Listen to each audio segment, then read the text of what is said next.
On This Week in Enterprise Tech, we talk about encryption plays a big part in securing our online world, and with the current climate, people are asking for things to change there.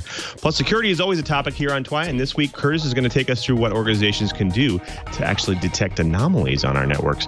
Plus, Brian, Curtis, and I go through the world of remote access and how we are all handling it, plus what the trends are we're seeing in the industry to actually improve all facets of it. Don't want to miss it. TWiET on the set. This Week in Enterprise Tech is brought to you from LastPass Studios. Stay in control when it comes to your company's access points and authentication. LastPass makes enterprise-level security simple for your remote workforce. Check out lastpass.com/TWiT to learn more. Podcasts you love. From people you trust. This is TWiT. This is TWiET, This Week in Enterprise Tech, episode 388, recorded April 10th, 2020. TWiET Remote Access Roundtable. This episode of This Week in Enterprise Tech is brought to you by ZipRecruiter. ZipRecruiter knows that we have to work to stay strong, connected, and focused. To find the right people for the right jobs, go to ziprecruiter.com/worktogether. And by ExpressVPN. Now that a lot of you are working from home, it's even more important to choose a VPN you trust to protect you from online threats. For 3 extra months free with a 1-year package, go to expressvpn.com/enterprise. And by Wasabi Hot Cloud Storage. Thinking about moving your data storage to the cloud? Wasabi is enterprise-class cloud storage at 1/5 the price of Amazon S3 and faster than the competition with no fees for egress or API requests and no complex storage tiers. Start a free trial at wasabi.com and enter code ENTERPRISE.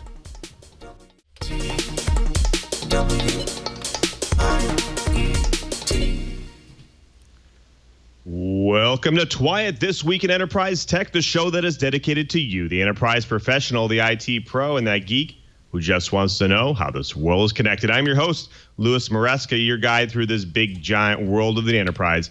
But I definitely can't guide you by myself. I need to bring in the professionals, the experts in their field, starting with our own Mr. Curtis Franklin. He's the senior editor over there at Dark Reading. Curtis, thank you so much for being here, my friend. How are things going down there in the great state of Florida? Well, things are bobbing along here as we all maintain social separation and distancing. Looking forward to getting together with other human beings. Not that the dear, wonderful Carol isn't sufficient, but I think each of us have some friends we'd love to see sometime soon. Until then, though, we keep going online and enjoying the social contact without physical contact. Ah, yes, very much so. Now, just as you say, lots of people's weeks have changed over the last several months. I know you're very involved down there in Florida. What has changed for you during the week? Well, the big things for me is that we don't get out to any of the local restaurants that we like to frequent. I am not able to get out to some of my running groups, and probably the one that affects us both the most is that we're not able to get to our makerspace.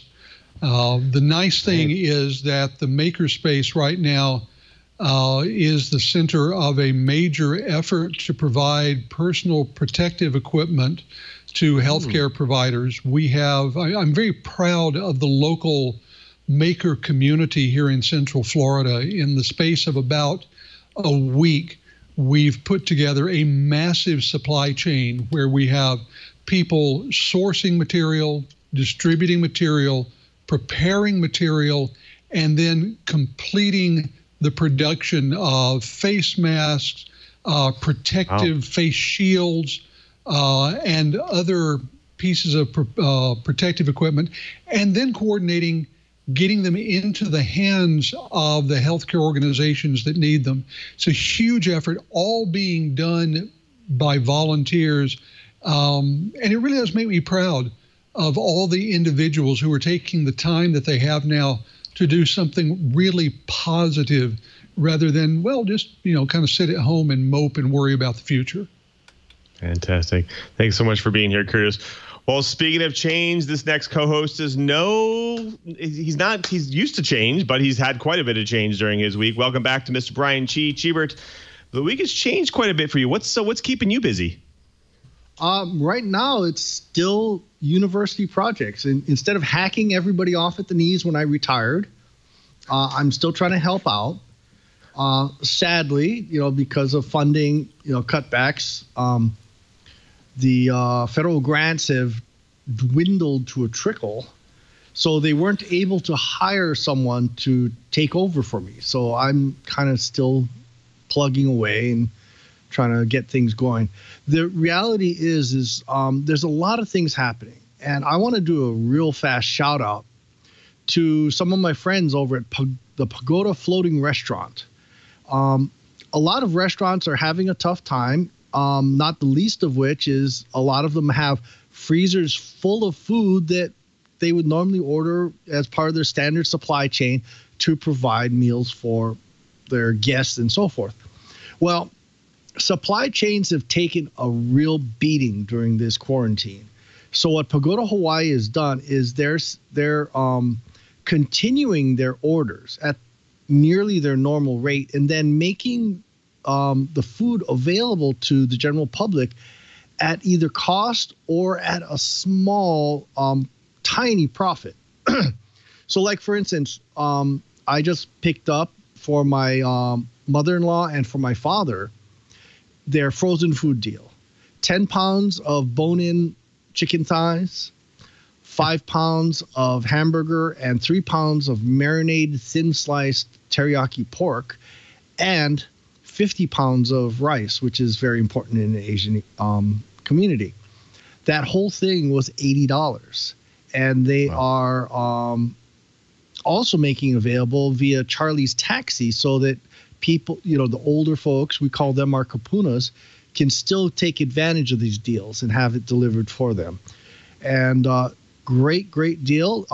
I would not be able to recreate this deal even going to someplace like Costco or Sam's Club for even $120. Maybe, that whole thing might cost me maybe $130 under normal circumstances. So really appreciate, love the Pagoda Hawaii folks. It was actually designed by the same architect that designed my childhood home. Big shout out to Pagoda Hawaii. Thanks, Cheeber. Well, folks, you can definitely see that change is the topic of today. We're seeing lots of change in the enterprise and IT world as well. We're going to talk a little bit about encryption, how it plays actually a really big part in the online worlds for today, and how people are actually asking for change there on its usage. Plus, security is always a topic here on TWiET. This week, Curtis is going to go take us through what organizations are doing to actually detect anomalies on your network. Plus, our entire panel is actually going to jump in here and take us through the world of remote access and how we are handling it, plus what the trends are seeing in the industry and how to actually improve all facets of it. But before we get into all that goodness, we have to get into this week's blips. Now, remote and online work is on the rise, and it's pushing companies to actually evaluate the technology they are using as part of their daily workflows. Now, this includes evaluating technologies that are both B2C as well as B2B. Now, some sites are also looking to scale their services and reduce their COGS and buckle down on security. One such technology organizations and many organizations are actually reviewing CAPTCHA and ReCAPTCHA. Now, Google's ReCAPTCHA service, which tries to verify whether you're a human or bot, is actually getting dropped from millions of websites due to cost and privacy concerns. Now, the decision comes from Cloudflare, a major internet infrastructure provider that serves 26 million websites. Now, for years now, the company has been using ReCAPTCHA to prevent automated bots and other malicious actors from abusing customers' websites. But in this past week, Cloudflare's CEO Matthew Prince said the company was dumping the service partly because Google is now charging websites and owners to use it. As quoted, in our case, that would have added millions of dollars in annual cost just to continue to reuse and use ReCAPTCHA for our online users and our free users. Now, Cloudflare's CEO also wrote at the same time, Cloudflare's own customers have been worried about privacy implications of using ReCAPTCHA. Now, Google's service is perhaps best known for asking you to pick out the correct objects in an image grid. I hate that thing. Now, however, ReCAPTCHA also works by collecting data from your computer, which gives Google a view into users' traffic. Now, over the years, the view has grown larger and larger as more websites have adopted ReCAPTCHA to stop spammers. And Prince is quoted saying, "We chose ReCAPTCHA because it was effective, clouds could scale, and has offered for free, which was important since many Cloudflare customers use our free service." Now, to fill the void, the company has settled on an alternate service called HCAPTCHA. It, too, will ask you to pick out objects in an image grid to test whether you're a human or not, or a bot. Now, however, you won't have to worry about the data ending up in the hands of an advertising tech giant. It sounds like no technology is out of bounds in the current climate, even the ones that might capture you. Criminals are selling video conferencing credentials on the dark web.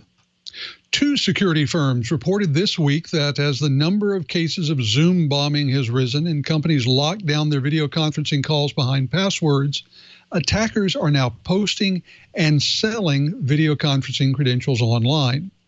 In one case, a cybercriminal posted a database on the dark web containing more than 2,300 usernames and passwords for Zoom accounts. In a second incident, a cybercriminal posted more than 350 Zoom account credentials to an online forum, with several belonging to educational institutions, small businesses, and at least one healthcare firm. To get the credentials, attackers are using tools such as OpenBullet, a scanning suite for web applications, which were originally designed for pen testers and red teams to find valid Zoom meeting IDs. Adding security features doesn't come without a price, even though many have been urging Zoom to do so. In this case, the price is ease of use. Ete Mayer, Chief Security Officer for global threat intelligence firm Insights, says if a user would be forced to enter a CAPTCHA and 2-factor authentication at every login, they might decide to work with a different piece of software. It's a balancing act between security and usability. I would like to see security features at least as an opt-in, if not mandatory, end quote. Well, I want to talk about the high-stakes race to build more ventilators. The U.S., bottom line, is short of ventilators to help COVID-19 patients breathe. Ford, GM, and satellite launch company Virgin Orbit are actually stepping up to fill the gap. While most of the ventilator designs depend upon the ambu bag, the handheld device that EMTs use to pump air into a patient's lungs on site, there are others like GM, Tesla, and some other manufacturing heavyweights that are designing and building higher-end units that work and act like the hugely expensive units already in use in the hospitals. The bottom line is the answer is looking like a combination of the two solutions. The higher-end units that work and operate just like the ones already in being used in the first line of defense, the ambu bag units are more likely going to be used for the last resort, when everybody runs out of the fancy ones.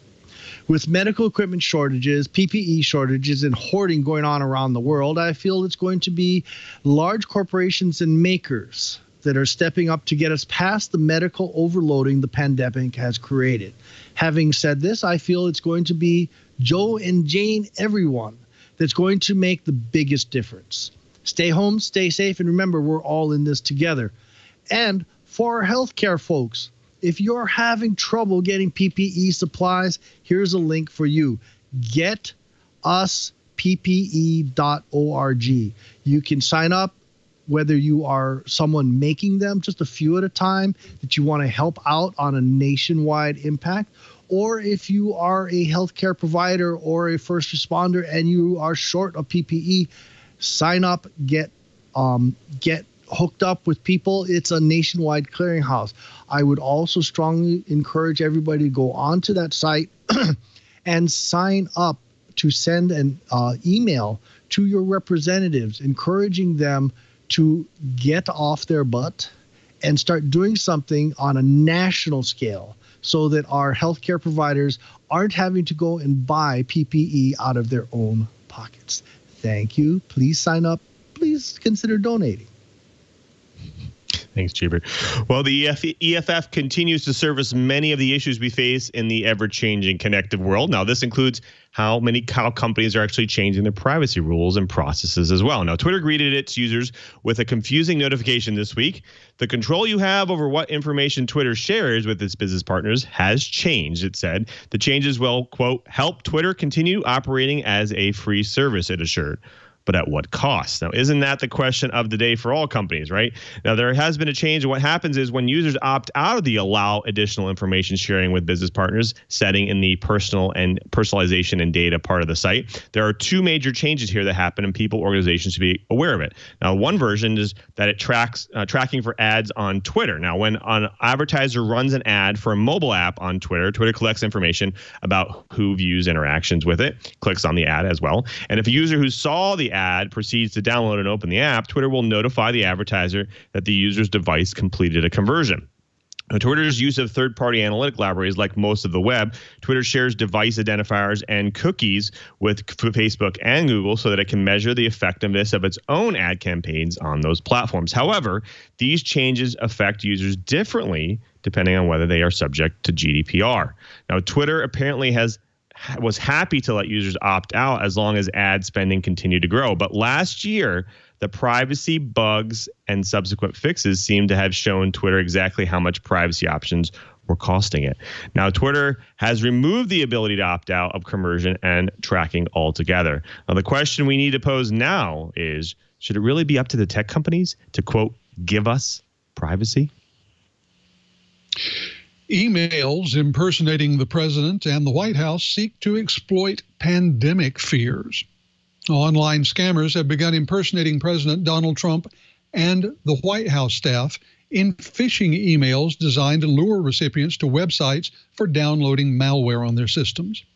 The emails are the latest from attackers trying to take advantage of global concerns over the COVID-19 pandemic. Anti-phishing service provider Inky recently spotted the scam emails and described the campaign in a report filed this week. One of the emails is supposedly from someone in the White House named Valentina Robinson and is titled The White House Instruction for Coronavirus. The contents of the email are brief and urge recipients to click on an embedded link to a document purportedly containing new guidelines for Americans related to the pandemic. The second email, titled President Guidance for Coronavirus, is similarly brief and contains a link to a document supposedly containing information on new, quote, groundbreaking steps, end quote, from the White House for slowing the pandemic. The text in the emails suggests the writer is not a native English speaker.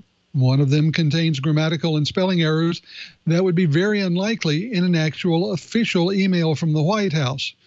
The resolution of the links to IP addresses in Russia is another tip-off that these might not be from the actual White House. Though many of the emails, like the newest ones purporting to be from the White House, can be relatively easily spotted for what they are, many are falling for them all the same. Users need to resist the urge to click on links in emails unless they're certain of the identity of the senders and the content of the messages. Verify information independently if it is at all possible. Microsoft thinks the coronavirus will forever change the way we work and learn. Microsoft is revealing more about how people are using its Teams app, and it predicts the novel coronavirus pandemic will be a turning point that will change how we work and learn forever. Demand for Microsoft Teams surged worldwide last month, jumping from 32 million daily active users to 44 million in just a week. While usage continues to rise, Microsoft is releasing a new remote work report to highlight how work habits are changing. Naturally, more people are using the video and meetings capability of Teams, and Microsoft has seen a daily record of 2.7 billion meeting minutes in a single day. That's up 200% from 900 million minutes in mid-March. Around the time many businesses shifted towards remote working, unsurprisingly, people are turning on video and Teams meetings 2 times more often than before. With video calls usage in Teams growing by more than 1,000% in March, Microsoft found that people in Norway and the Netherlands are more likely to turn on video, with around 60% of calls including video, compared to 38% in the US and 47% in the UK. I just happen to agree with the article from The Verge, and I'm already starting to see things changing at my university. If anything, this pandemic has forced my faculty to finally bite the bullet and move towards distance learning. An unprecedented amount of resources have been made available to push us past the sticking points that have held distance learning back. As an afternote, I just got spammed the other day about a Disney online event that's going to take place fully inside an artificial world. Maybe we'll finally see the cyber world promised in Neil Stephenson's novel, Snow Crash. Well, folks, that does it for the blips. Next up, the bites. But before we get to the bites, we have to thank a really great sponsor of This Week in Enterprise Tech, and that's ZipRecruiter. Now, it's such an important time. I wanted to give you a message directly from ZipRecruiter. Right now, we cannot be overwhelmed. We have to work to keep our loved ones safe and protect our communities. We have work to stay strong, to stay connected, to stay focused. We have to work to inspire, to innovate, to build new solutions. But for all this work, we have to work together. At ZipRecruiter, we connect employers and people every day. But today is different. We are partnering with first responders, government officials, the medical community, the innovators, and the manufacturing and transportation and food distribution industries. We want to make sure we're finding the right people for the right jobs right now. Let's work together. ZipRecruiter.com/work together. That's ZipRecruiter.com/work together. And we thank ZipRecruiter for their support of This Week in Enterprise Tech. Well, folks, it's now time for the bites. Now, you all know about the continual challenges of connecting to work remotely and ensuring that secure data exchange, right? Well, encryption at the protocol and packet layers is one of those progressing answers to assist in the challenges, right? Well, it's not clear why services, especially ones who actually have been used by enterprises for a long time, have not actually provided these assurances. Some actually years after they've implemented or actually sent out their services. Now, with an increased usage of services and technology also calls for additional attention to detail. This includes the attention of the government as well. Now, a new bill has surfaced recently targeting encryption and potentially limiting the use of it. That's right. Reps around the bill are also calling for an investigation of video conference provider Zoom, in part over the false claim it offered, quote, end-to-end encryption. Now, this bill, dubbed Earn It, actually called Eliminating Abusive and Rampant Neglect of Interactive Technologies Act bill, will actually create incentives for companies to make changes to their platform. Now, in return, for the companies would receive liability protections for any violations of laws related to online child sexual abuse material. Now, critics of the proposed law, who include the Electronic Frontier Foundation, say it's a Trojan horse designed to allow the government to weaken end-to-end encryption. Now, some disagree with the characterization and say the bill doesn't actually hamper encryption.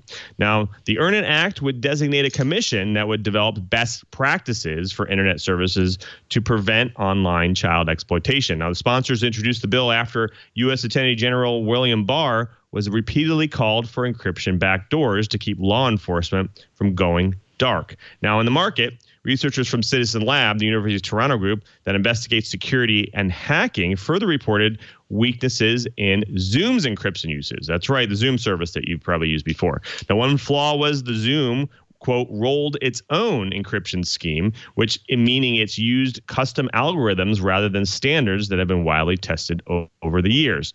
Now, another flaw, the company's use of servers located in China to actually route meetings from North America participants and distribute encryption keys. Now, Zoom documentation actually claims that the apps use AES 256 encryption for meetings when possible.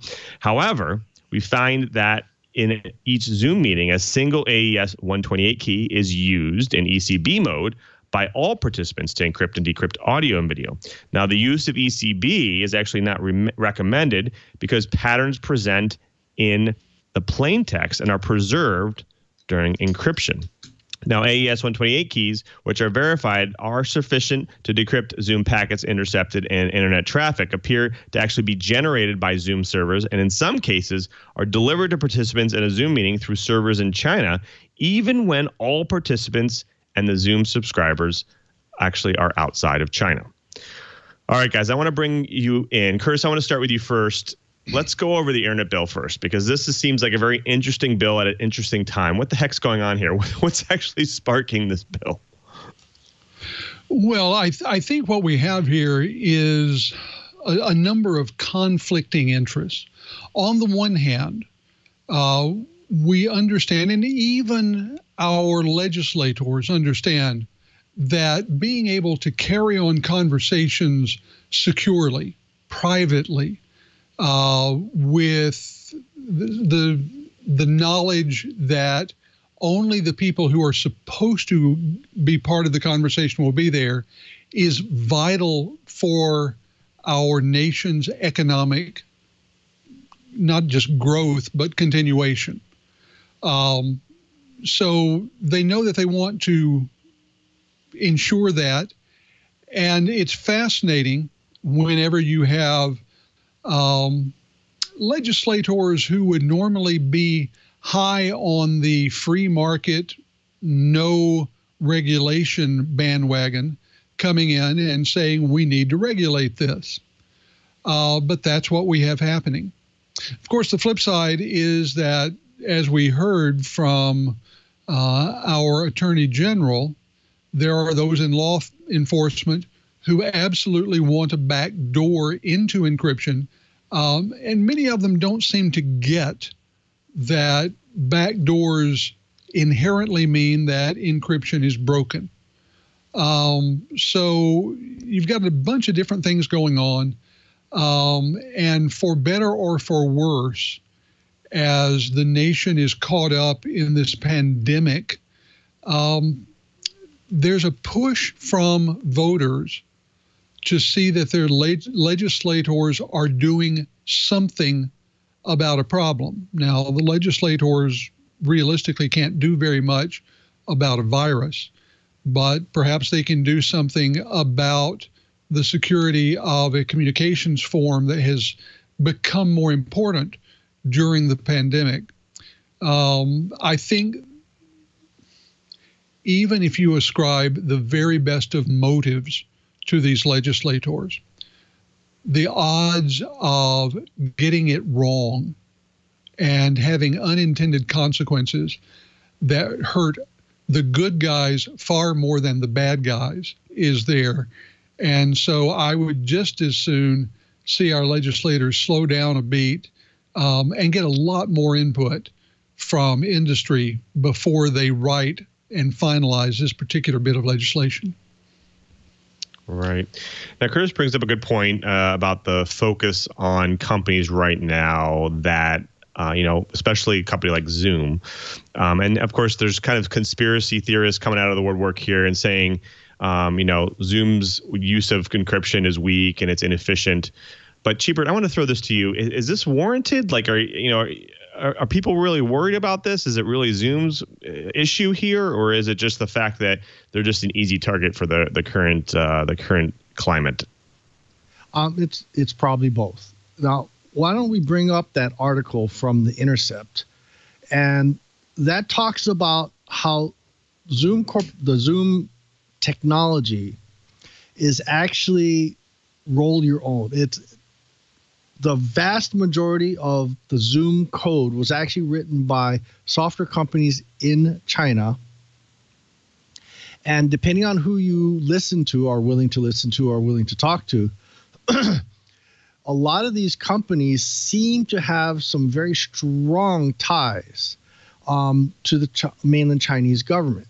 Notice I make a distinction there, mainland Chinese. Some of my students live and work in Taiwan. They are Chinese also, but they are not mainland Chinese. Anyway, the reality that I see is they probably rolled their own encryption because either they didn't trust it, they didn't want to pay royalties, which, considering the toolkits available, that's kind of weak, or they wanted to make sure that there was a back door for the Chinese government, for the MSS to be able to go and listen in on these conferences. I'm being a little on the paranoid side, but I've been working with the intelligence community for a very, very long time before I retired from the federal government. And I got to remind everybody that the Chinese government is all about collecting grains of sand. If they do it long enough, they have their own beach. Now, the same thing actually could be said about the U.S. government. They've wanted a backdoor. They've wanted, especially law enforcement, has wanted to be able to go and listen in because they do not feel it is in the best interest of law enforcement for the bad guys, regardless of whether they're bad or not, they're perceived as bad, would be able to have a secure way of talking, secure communications that couldn't be tapped. Now, I don't technically, realistically, I don't have a problem with that, but I want them to have warrants.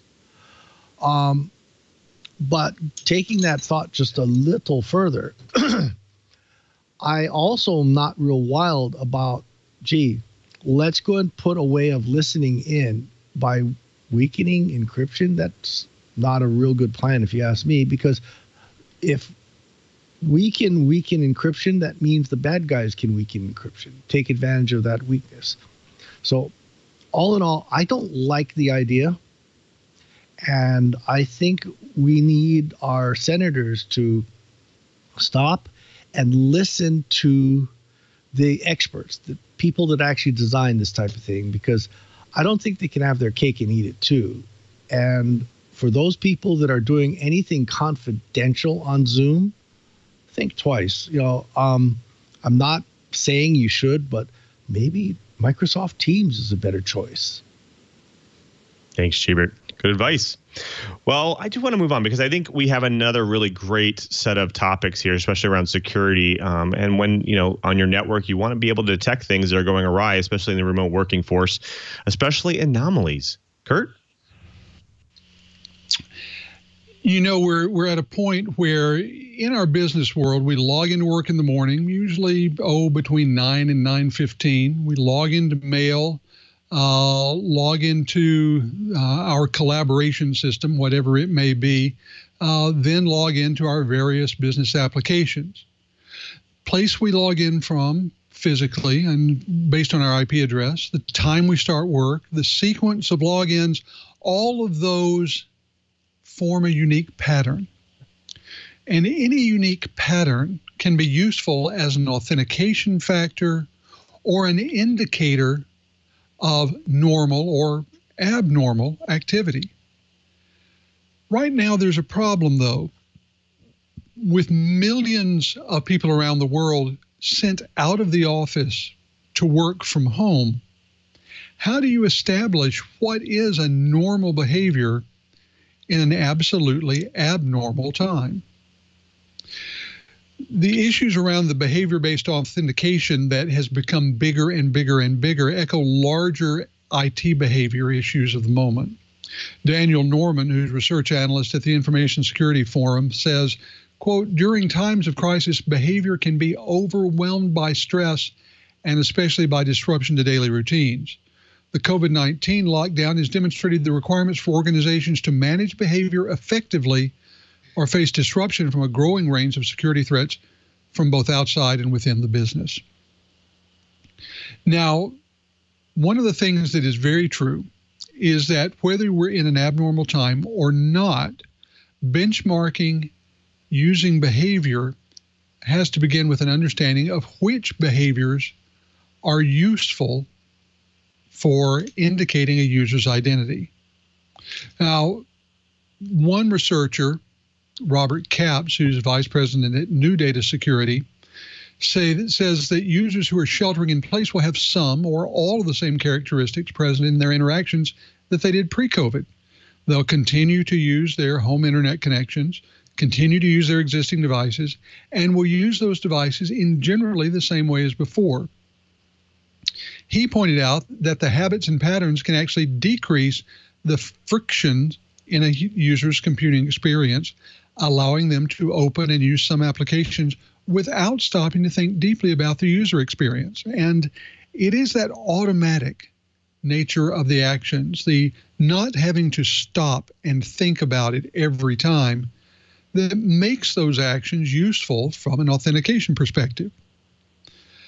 Now, while we tend to think that for many of us, what we're going through at work now is completely out of the ordinary, some researchers say that it might be more regular than normal. Jason Kent, who's hacker in residence at Sequence Security, says, I would imagine that today's behaviors are less anomalous than usual, because on a normal day, people log into or visit sites from networks at work, on the train, at Starbucks, at the airport, and at home. Today, their one and only login is coming from home. Now, most organizations understand that as they develop these markers, they have to understand what is going on with remote workers, both normally and now. And it is very, very complex. One researcher says, while behavior-based analysis for authentication and threat detection is necessary, it's anything but simple. It is, in fact, fraught with complexity and may lack key context for making effective decision. Think about networking behavior analytics as being able to understand the travel patterns of commuters, but not understand what they do before, after, and during those commutes. So anomaly detection, whether we're talking about using it as a bit of authentication or for detecting malware and malicious activity, is difficult. But it can become impossible if you don't have a baseline. And getting a solid baseline is critical before you go into times of unusual activity. One researcher, though, says that our algorithms have gotten far more sophisticated than we typically give them credit for being. He said, anyone tossing behavior-based detections out the window due to the shift in work habits doesn't really get behavior-based detection in the first place. While we did see a temporary decrease in the effectiveness of network-based behavior detections against authentication gateways when all of the work at home started, the algorithms recovered within 48 hours. That is, I think we all would agree, much faster than the general business systems recovered. So I'm going to turn to my co-host. Lou, I'm going to ask you first. I mean, of the three of us here at TWiET today, you're the one who has seen your work routine change the most. So on a scale of 1 to 10, where would you put the change in terms of the degree of change that you've been seeing? You know, remote work is difficult for everybody. And I think no matter how many technologies or how many times you try to prepare, you're never going to be fully prepared for everything. And I think the degree of change is definitely in a high, I would say probably a 70, 80% degree of change, even though a lot of people have tried, intermittently throughout the year to work remotely or to work from home. I still think there's a lot of change there. And it calls for a very difficult set of patterns to be able to detect, especially from an anomaly detection perspective and security perspective. Because again, establishing a baseline is important, and you kind of have to wait to see what that baseline is before you can start detecting variances from that baseline. So like training these models and determining what you're seeing is a very difficult thing for a system to do. And I think with the kind of 60, 70, maybe even up to 80% change in workforce, characteristics, it's going to be difficult. And I think, a lot of organizations are, still trying to catch up and to keep up with the market and what's going on. So I think, we're going to start to see a lot more things come out in the woodwork about maybe even exploitations of these because again, organizations can't keep up. Well, Lou, I think you're right about keeping up. Brian, I want to turn to you and ask the question, if you need to get this baseline, if that's so critical, do you have to wait until things are absolutely running smoothly and normally before you can start developing the baselines? I mean, isn't that asking a lot of an organization when we really never know when some sort of event is going to happen that is abnormal? Yeah, it's really hard when you start, talking about the big picture. But what I do is I kind of flip that coin around. I actually go and focus in. If I'm trying to do an entire organization, that's almost an impossible task. It's too big. It's too much to chew at once. But if I go and concentrate on, one division, one department, one set of people at a time, it starts getting easier. It's a smaller bite. So, like, for instance, what I've actually done with a couple of my clients is I said, I don't know what's going to happen. Life is always changing. We might have a pandemic. I actually use that in a pitch. We might have a war. We might have something that's going to radically change how you do things on a normal basis. And I try and protect my clients against that. So what I've done, especially with doctors and lawyers that are my clients, I go and, we say, I'm going to zone off your work from the kids and the wife, or, the spouse. Let's use the spouse as more politically correct.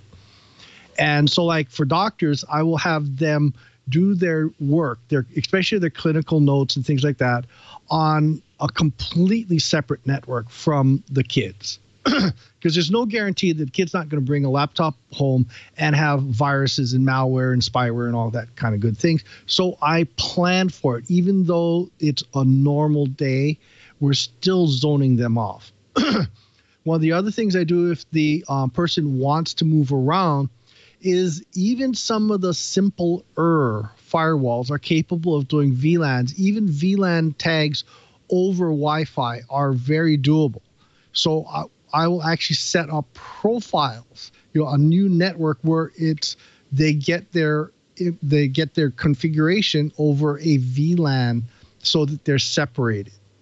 So I've started getting in and trying to get these people into the habit so that they've already started separating their work from their personal life in an attempt to make it so that the profiling systems that the corporation uses aren't going to get thrown for a loop if something big happens, like a pandemic. Well, figuring out normal is, I think, going to be difficult for a long time to come, but it's something that most companies are going to have to try and figure out. Speaking of figuring out, it's time for us to figure out the next step on this episode of TWiET, and for that, turn things back over to Lou. Thanks, Curtis.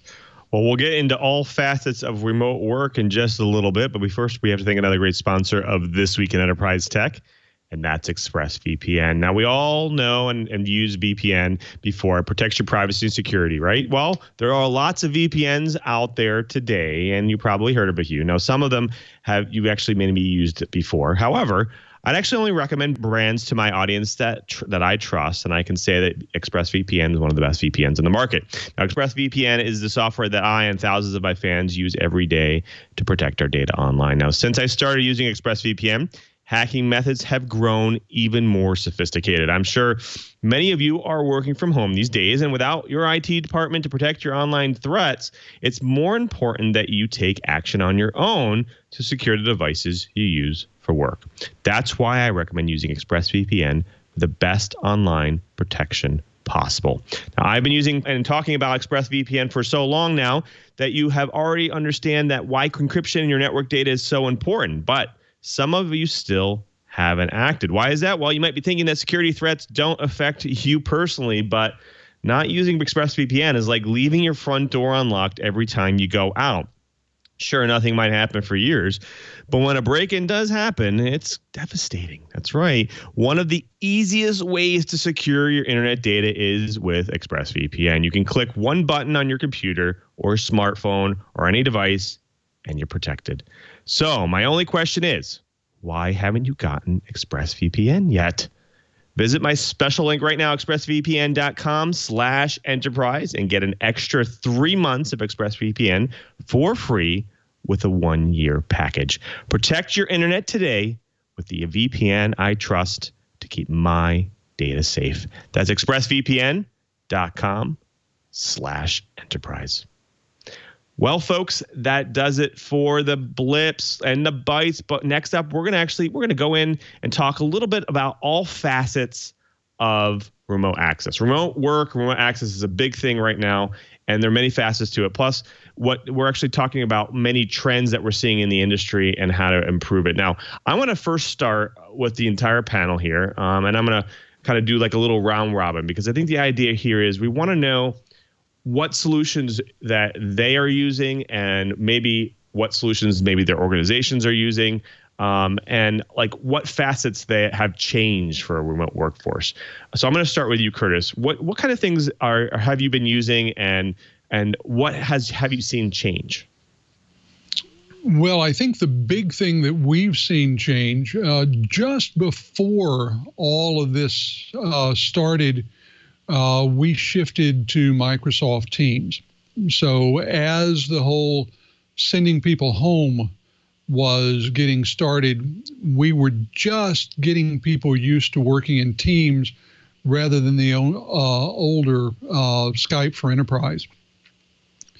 Now, one of the things that is very true is that we have seen a rise in people making video calls. Now, I have to say, the dark reading team has always been based out of people's home offices.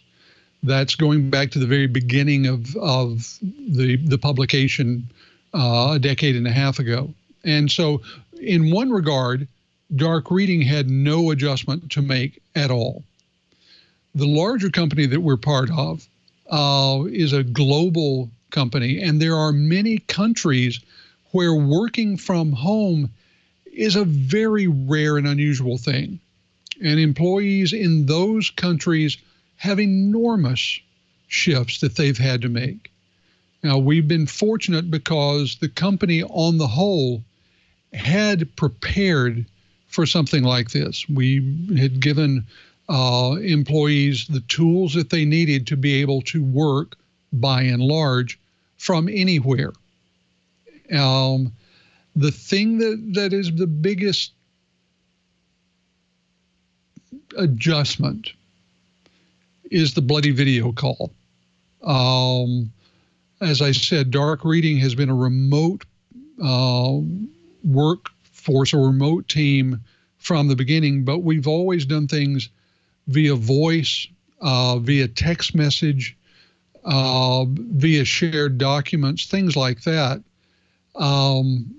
Now, when you go into a meeting with others, whether it's doing an interview with someone or meeting with people in other parts of the company, all of a sudden you see videos pop up, and that's taking some adjustment, even for someone like me who's used to doing it in situations like TWiET.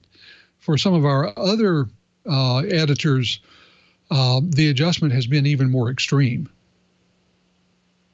Right. Good stuff. Now, Chipper, I want to throw it to you too, because I know although you have changed your daily work here, are you seeing any change that you're seeing, especially with the organizations that you're working with, and what are you seeing the trends?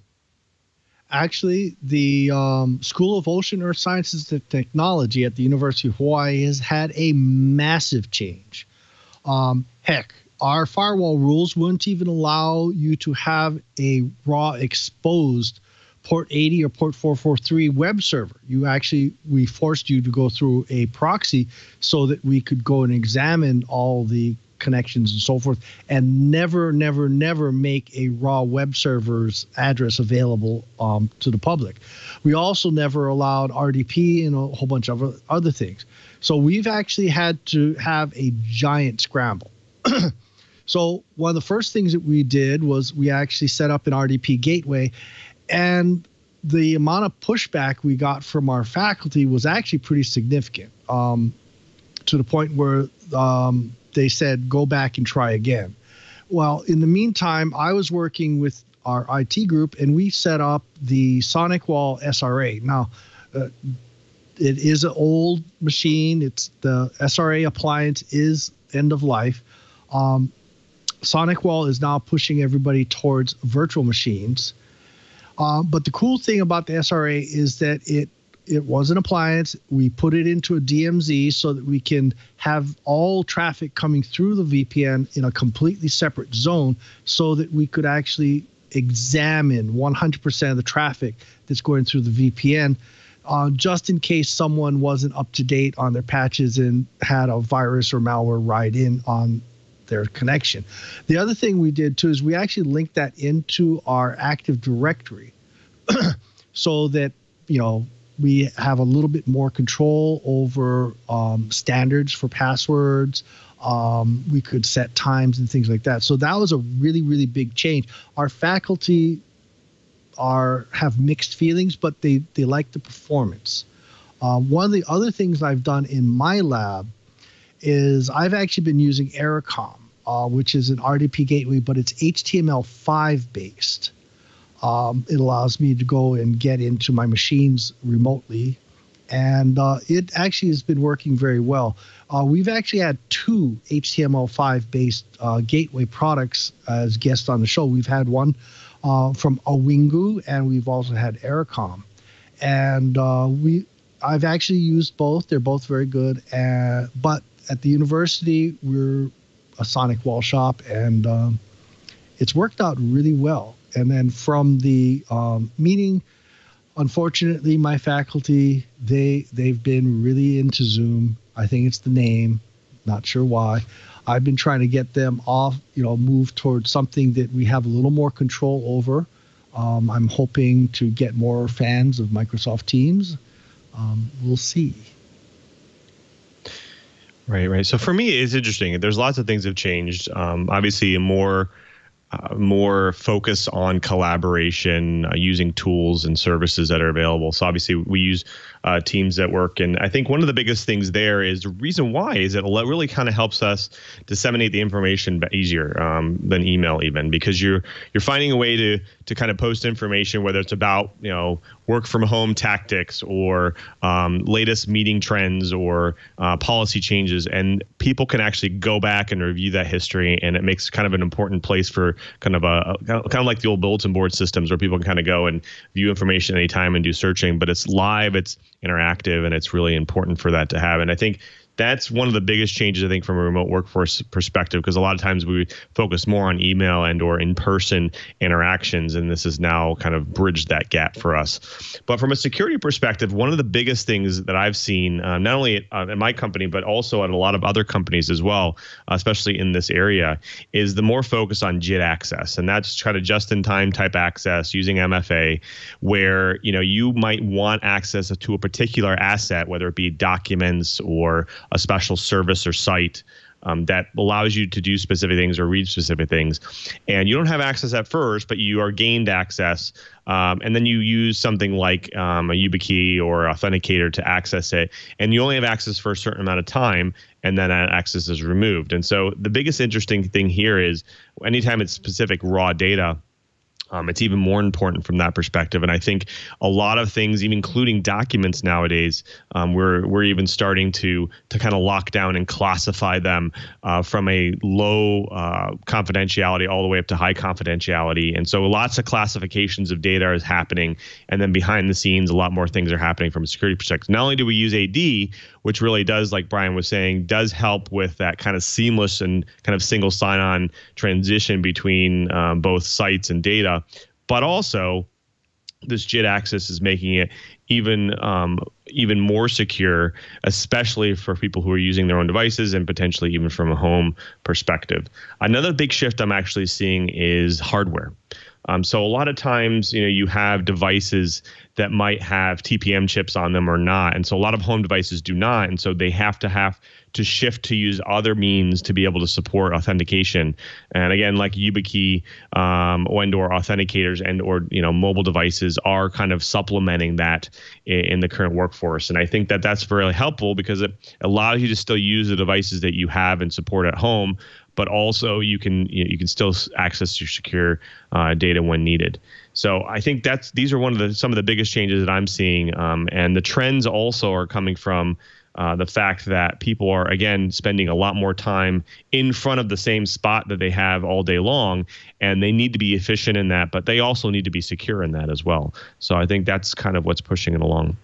So this is good, guys. I think there's a lot of good tips here, and again, feel free to jump in and throw some more out there once we get kind of through some of those other topics. One of the other topics I wanted to bring up, and this is an interesting one because there is a difference. There's out in the field today, there's lots of different checklists that come from organizations that say, hey, we want to be ready for remote work, but we don't necessarily know how or what to prioritize. And so I wanted to go through kind of the differences between both the IT checklists and the user checklists that are out there today. We'll go by one, and maybe we'll batch a couple of them together. The first one being is, I think Curtis brought this up in the previous bite, which is, hey, you got to be proactive. You can't just kind of wait for things to happen. You got to be proactive, especially from an IT checklist perspective, because if you're going to wait for things to happen and then institute new services, new policies, new security and privacy constraints, you're going to be in bigger world of hurt than you were in the beginning. So I want to go round robin really quick. Curtis, start with you. Be proactive. Obviously, we already know that that's important. What's something that an organization can do from a proactive perspective? What's good to start with? Well, I think the number one thing to do is make sure that employees are equipped with the tools to work from anywhere. Even if you anticipate that the vast majority of their work life will be in an office, I think it makes things a lot easier if they're given the tools to take their IT life and perform it from any location. And that has to do not only with making them productive when they're on the road. I mean, my overall company called Informa, is the world's largest producer of trade shows and conventions. So many of our employees, while they spend much of their time in an office, do have to go out to produce a trade show or a convention at some part, for some part of their work. Let them do that. Give them the laptop that is supplied with the software, the services that they need to be productive from anywhere. The other thing is to have your back-end systems prepared for that. What do I mean by that? If you're going to have VPNs, make sure you have VPN termination that has enough licenses to be able to do the tunnel pairs required for all of your employees to be working remotely. Make sure that your servers are able to handle remote access as gracefully as they do access from central locations. That means practicing all of these things. I think one of the things that we're going to see in the future is that many more companies are going to pay attention to the idea of rehearsing their business continuity plans than they had to this point. A lot of companies had said, well, if the worst comes, we can just send everybody home. Doing it was a much bigger project than they had anticipated. I suspect we're going to see annual updates and drills to make sure that should something like this ever happen again, the transition will be much smoother than it was this time. Agreed. So, Chee, I want to throw this to you. Same question. Obviously, being proactive is important. What do you feel organizations or people should be doing to be proactive? What kind of things should they kind of stack on top? Actually, the knee-jerk reaction that I hear from more than one CISO is we should only be doing a tunnel all for all our VPNs. 100% of our traffic should go through there. Yeah, well, that goes over like a lead balloon with academics. The reality is, though, I happen to really like SonicWall. Can you tell? One of the things that I have available to me in the real Sonic walls instead of the freebies that are in their firewalls is the SRA and the newer versions have the ability to have user profiles. So what I can do is I can actually log in as a slightly different user One user might have split tunnels. That'll give me the convenience, and that'll allow me to have the better performance, especially when I'm in a foreign country or I'm on travel or something like that, or especially if I'm on a slower connection, say like an LTE modem. But when I'm working on, say, something confidential, something's important, that's when I'm more than willing to go and do the tunnel all. And that way 100% of my traffic. That way less chance of someone messing around and redirecting my DNS pointers or something like that.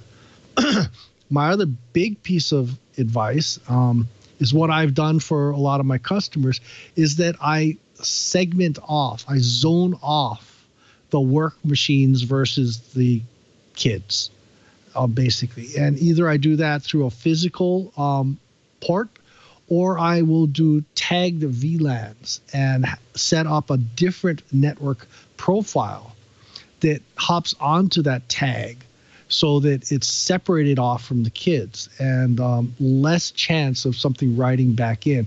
And those two together are actually not a bad combination. You can avoid an awful lot of evils that way, and it costs you relatively little money.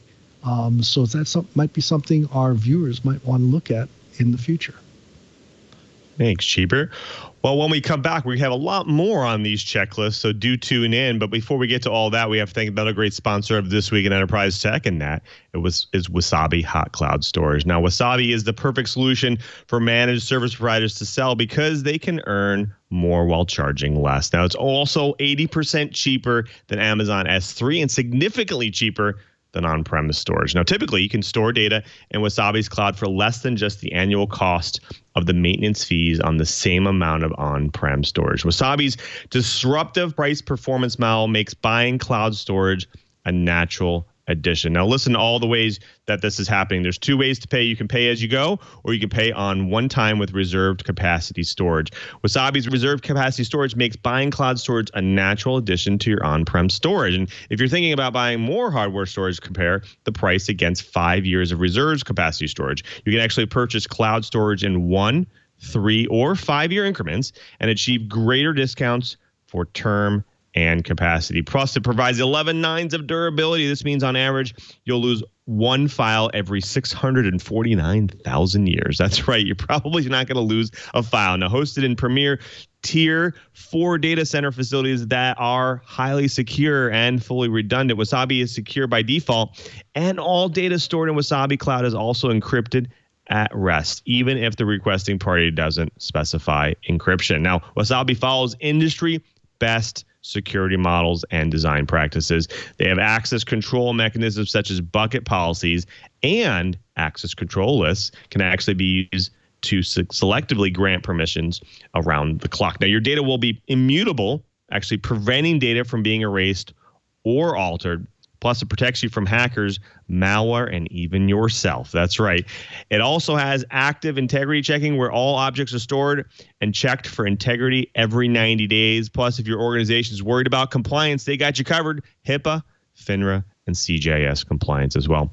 Wasabi is not just highly secure, disruptive technology that's turning the industry on its ear. It's storage that's 80% cheaper and up to 6 times faster than the industry leaders out there. Calculate the savings for yourself and start a free trial of storage for a month. Go to wasabi.com, click the free trial link, and enter code ENTERPRISE.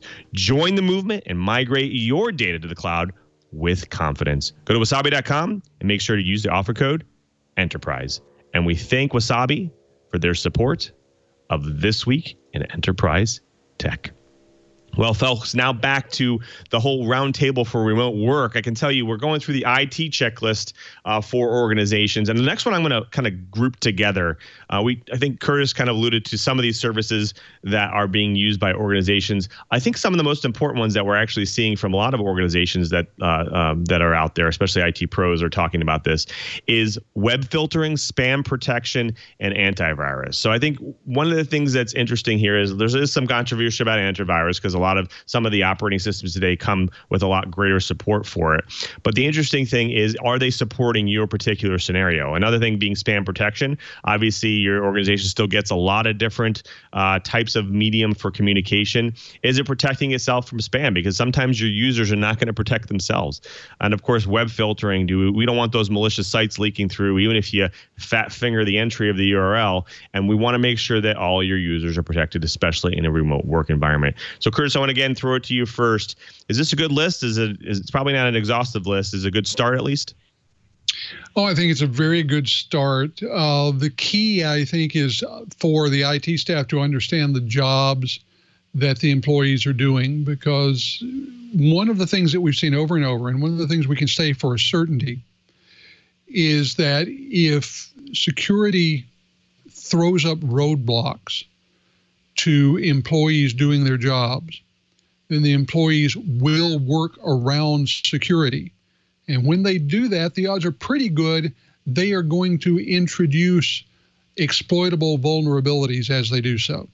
So it behooves the IT security team to make sure that you are securing what the employee does, but allowing them to do all of the pieces of their job that they need to do. I'll give you an example. Admittedly, I have a very unusual job. Even among journalists and reporters, I end up having to go places on the internet that most people will never need to go. Therefore, I cannot use my work-based computer to do a lot of my research. It simply won't let me go there. It throws a hissy fit if I try to do a lot of the research I need to do. I have a computer that's dedicated to that sort of thing.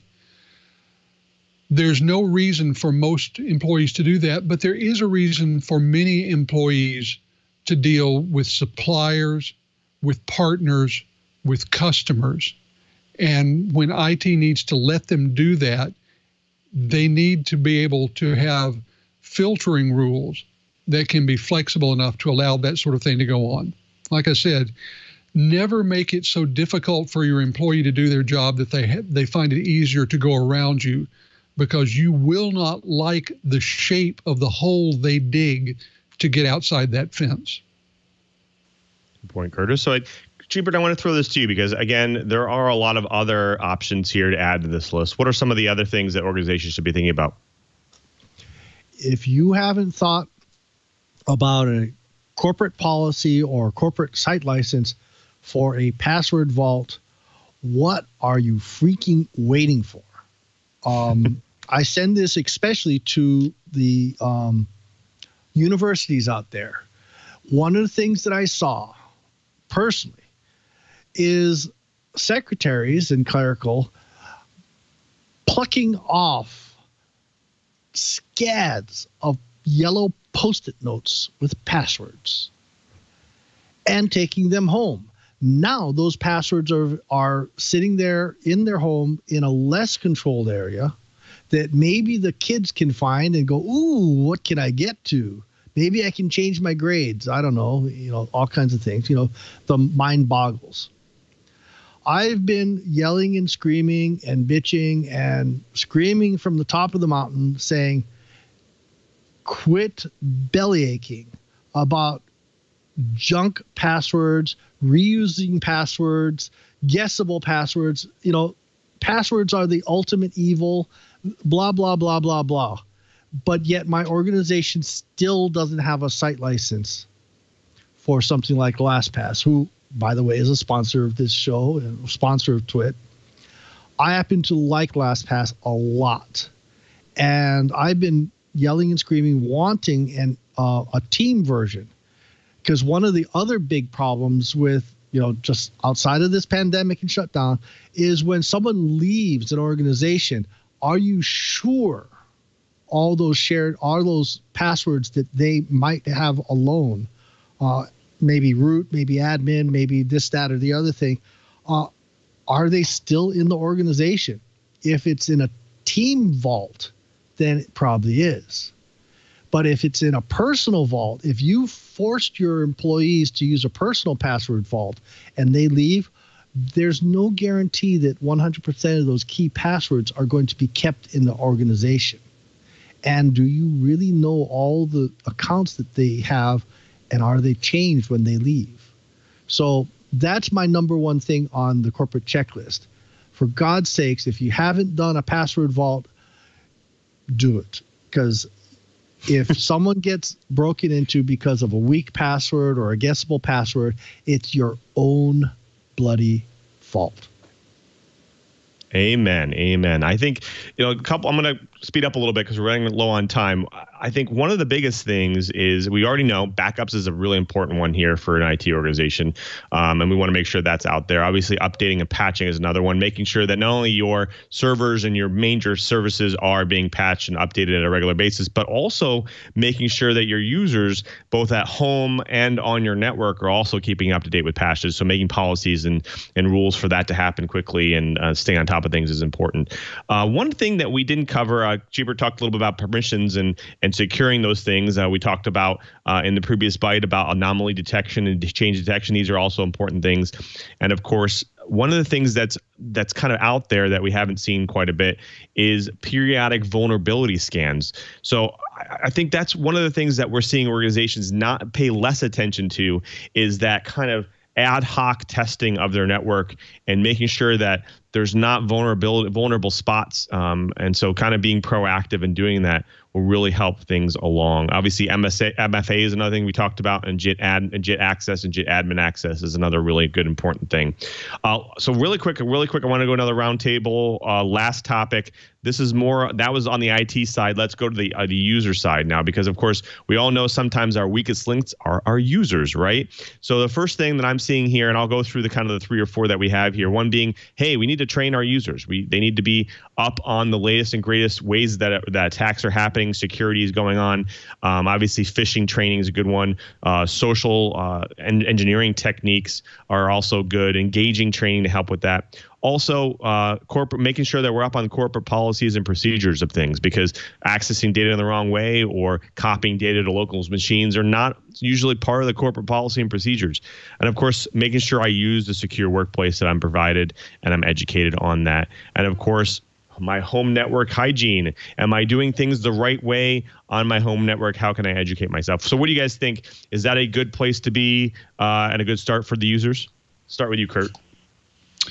I'm going to say yes. And one of the important things there is being aware of what's going on your home network. Something that I've seen in action at a couple of companies, notably a couple of years ago, I was at the user conference for a major software company, not Microsoft, as it turns out, but I was interviewing the CIO, actually the CISO of this international software company.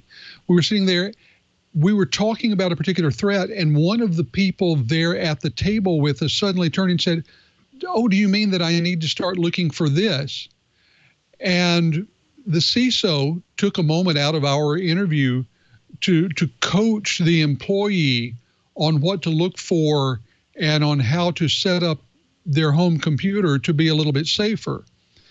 I think one of the things that it behooves most enterprises to do is have a set of instructions, even have coaching and one-on-one security technical backup to help employees secure their home networks. Help them understand where the vulnerabilities in their home networks are, learn what the vulnerabilities and the best practices for setting up the most common home cable routers that your employees are likely to have would be. Your employees' networks are now part of the enterprise network. Treat them as such, be prepared to protect them as such, and help your employees do the part of configuring them to be just as secure as they can be. Great advice. Great advice. Okay, Cheebert, the last word to you. This good list. Any other things we should add for users? Actually, I think I see a golden opportunity for our IT audience. Right now, all the firewall manufacturers, you know, everybody's hurting. You know, I'm seeing this, that, and the other super duper discount. Well, as time goes on and we want to go and make some changes, you have the opportunity that you have some leverage that you haven't had in the past. A corporation, if you start buying a standard home router, like for instance, I like SonicWall. It is not hard to get a salesperson from vendor X to go and twist their arm and say, hey, I'm looking at saying if you're going to work from home, you need to have router X as a minimum. I want to get them off those El Cheapos. I want to get them off the home routers that are running a Linux kernel that's, 15 years old. So if I start making a corporate policy, I can lay down a sales agreement so that I can drive the price of these units way, way down, and especially the recurring licenses. So if you want to go and have the gateway antivirus, if you want to get the malware, you want to get the intrusion detection, all that kind of stuff, and you want to not have to pay an arm and a leg, buy them in bulk. You've got a golden opportunity that these companies are hurting. They want some sales. Use that leverage. Go and make this agreement and get your users off those freaking El Cheapo routers that are the #1 problem on the internet, the ones that people are breaking into, the IoT gateways that hackers are abusing, and get them onto something that's actually going to do some protection, be able to go and look at 100% of their traffic, be able to do an IPsec VPN back to corporate into, say, a protected DMZ so that your work can be protected and separate away from the kids, because your users are probably constantly bugging you for suggestions on what home router to buy, and they're just going to go down to, big box, store X and say, I'm going to go and buy, whatever's on the shelf. It's like, but if you give them a better choice and make it, sweeten the deal, maybe go 50-50, you're probably going to get an enterprise grade firewall into their home instead of those cheap pieces of junk. Great advice, Cheebert. Well, folks, you've done it again. You sat through another hour of the best dang enterprise podcast in the universe, and you should stop resisting the urge to play us during your virtual social hour. But I do want to make sure I thank everyone who makes this show possible, especially to my co-hosts, starting with our very own Mr. Brian Chee, our tireless producer and co-host Cheebert. What's going on for you over the next week, and how can people reach out to you about TWiET? Actually, what's going on is I'm learning how to be retired. Ooh, ah. The funny thing is, I'm actually busier now than I was when I was employed, because now all of a sudden, all these people want me to build them video walls. It's like, what's with this? And we'll see. Anyway, on Twitter, I am ADVNETLAB, and look forward to your show suggestions. We're going to start changing things up just a little bit in response to this quarantine. Our hosts have this amazing amount of experience, and you folks have been saying, well, why don't we hear your hosts talking about their wheelhouse? Oh yeah, we should. Darn, missed a golden opportunity. And thank you very much to Lou MARESCA for pointing that out to us. So yeah, I am Cheebert at TWiT.tv, or better yet, use TWiET at TWiT.tv, and it'll hit all the hosts. Love to hear from you. And, this is our golden opportunity. I'm very, very, very sad for all the people that are suffering through this quarantine. I'm really sad for the people that have lost loved ones. But I like looking at the bright side. From a corporate IT standpoint, this has been your golden opportunity to go and make changes. Increase the security because you're dealing with all this remote access. Increase your remote access. Increase the ability for remote work, because keep one thing firmly in mind. On a square footage point of view, office space is really expensive. You could save your corporation a heck of a lot of money if remote work was more possible. Absolutely. Thank you, Cheebert. Well, we also thank our very own Mr. Curtis Franklin. People love reading your stuff. Curtis, where can people find you and all of your work? Well, as always, people can find my work at Dark Reading, and especially at the edge of Dark Reading. I have some interesting stuff up there, including this coming week. We're starting a new thing, with all of the young people who are now at home. Are there projects that you can put together to teach them a little bit of cybersecurity while they're having fun? Sneak some learning in there. So I've got a few of those projects that we put together. If anybody in the TWiET Riot has done something like this, I would love to hear about it. The first one of these that we're going to be publishing actually pulls together robotics, someone who has a call out to the first robotics teams and cybersecurity. So that's going to be coming up in the coming week, and got a lot more. The bad guys are not slowing down, so neither are we. And as far as surviving working at home, well, I've been preparing for this for a long time. The thing that encourages me, my bit of good news, is that I'm seeing lots of people pitch in to be helpful. I'm seeing lots of people be a little kinder, a little bit more thoughtful about their neighbors, trying to be more encouraging, more helpful, a little bit more pleasant. And I think that's a really good thing. And I hope that that is one of the things that we carry out of this whole experience, that it is possible to be good and nice and still get all of our work done. Thank you, Curtis. Well, folks, we also have to thank you as well. You're the person who drops in each and every week to watch and to listen to our show and help get your enterprise goodness. We want to make it easy for you to listen and get your enterprise news and your IT news for the week. So go to our show page right now, twit.tv/TWiET. There you'll find all the amazing back episodes, the show notes, co-hosts, guest information, and of course the links that we do during the show as well.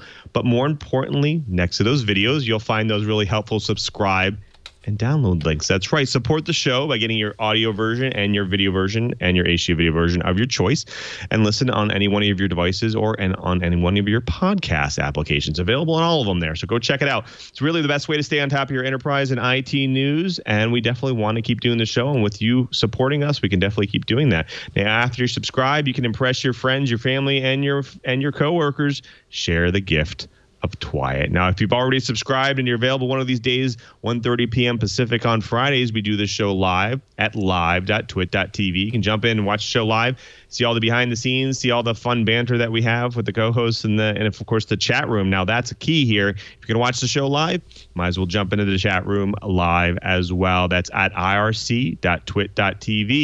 That chat room is great. There's some really great characters in there. They give us some great content, great discussions. We love interacting with them.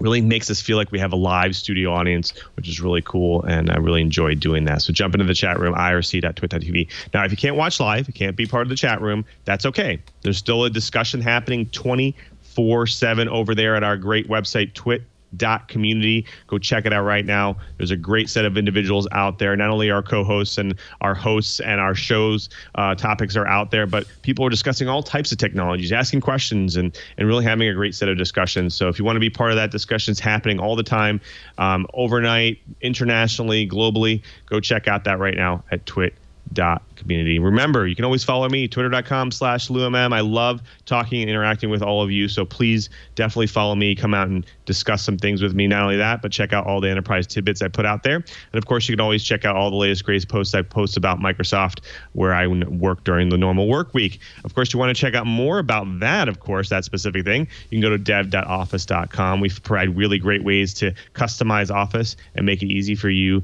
and easier for your organization to be more productive.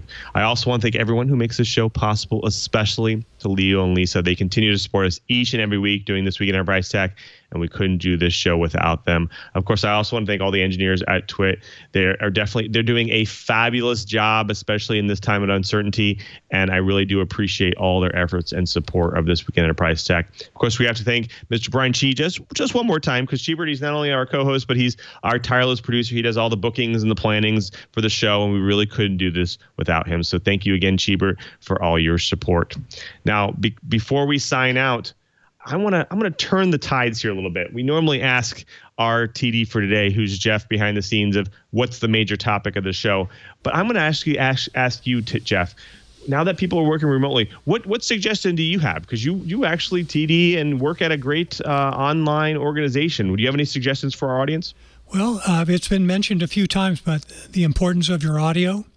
I see a lot of the broadcasters, doing it with cheap microphones, cheap plastic headphones, and we've been prepared for a long time by doing it with broadcast quality microphones, good headsets, and speaker systems. And so I would just say, be aware of how you're producing your audio, and also the lighting is so important as well. And so go in there and play around with the lighting and the audio before you go live, and try to be the best you can be. Sometimes that's not possible, and you just want to get the information out there, and if the information is good, people are always going to watch and listen. But if you want to improve your quality, take a look at what TWiT is doing, because we've been ahead of the curve for a long time with the quality of our sound and our visuals. Awesome. That's great tidbits, Jeff. I think I definitely agree. I was pointing out this microphone is the top of the class, PR40 by Heil. It's not that expensive, and it definitely gets you going, integrated. My team especially loves how it sounds when we do our channels and our team chats, and it definitely sounds better than a lot of the camera-based or device-based microphones. So definitely great tidbits, and we'll definitely have more of those next time here on TWiET. And until next time, I'm Lou MARESCA, just reminding you, if you want to know what's going on in the enterprise, just keep TWiET.